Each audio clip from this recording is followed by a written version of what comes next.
It's been a while.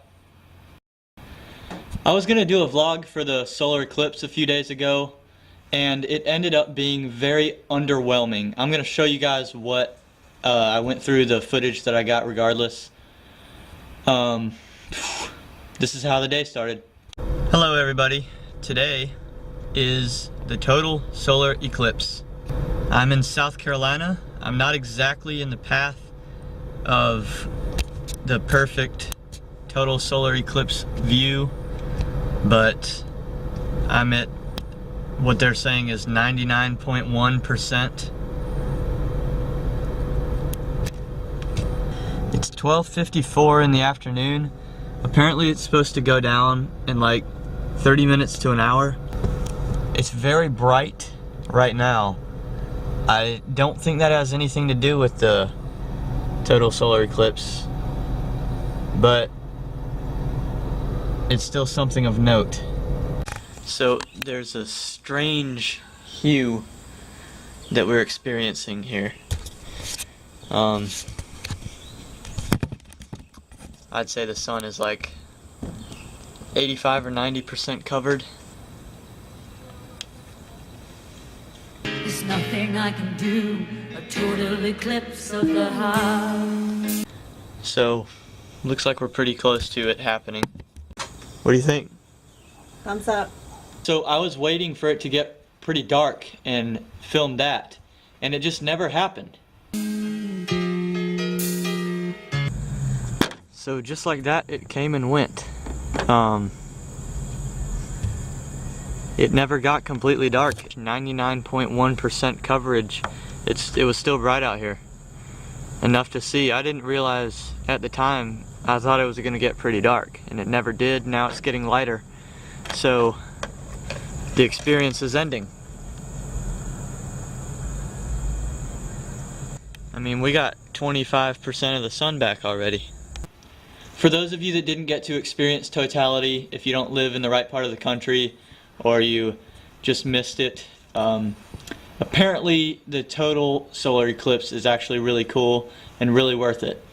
This is the next path that an eclipse is going to take through the United States. That's in April of 2024.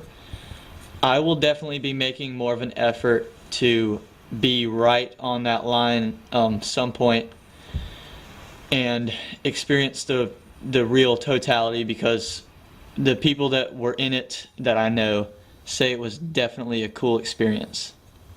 And like I learned, 1% of the sun is still so much light that it's still bright outside.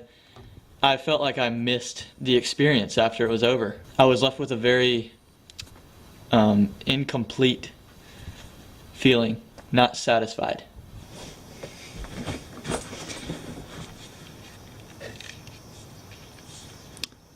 A few days ago, I was headed to McDonald's. As you guys know, I was planning on going back, and I was heading there for orientation. Earlier that day, I had gotten my brother's bike so that I could get there, and I was not aware that the brakes weren't working very well. This is the bike. On my way there, I'm flying down the first hill out of my neighborhood, and I'm trying to beat a yellow light before it turns red through an intersection. I'm trying to slow the bike down as I get back onto the sidewalk, and the brakes are not working, and I'm becoming very aware before I come up on the sidewalk that I'm going to fly straight into the grass and straight into a telephone pole, and that's exactly what happens. I smack into a telephone pole. That was before I got to McDonald's orientation. Oh my God! Next, I carry the bike all the way to the McDonald's. Can't ride it, I just have to carry it there because I can't just leave it on the side of the road. And I lock it up and head into the restaurant. One of the ladies from the corporate office who I didn't work with previously at McDonald's was there to do the orientation training for everybody. She was not aware that I was a returnee. She was not aware of the situation at hand.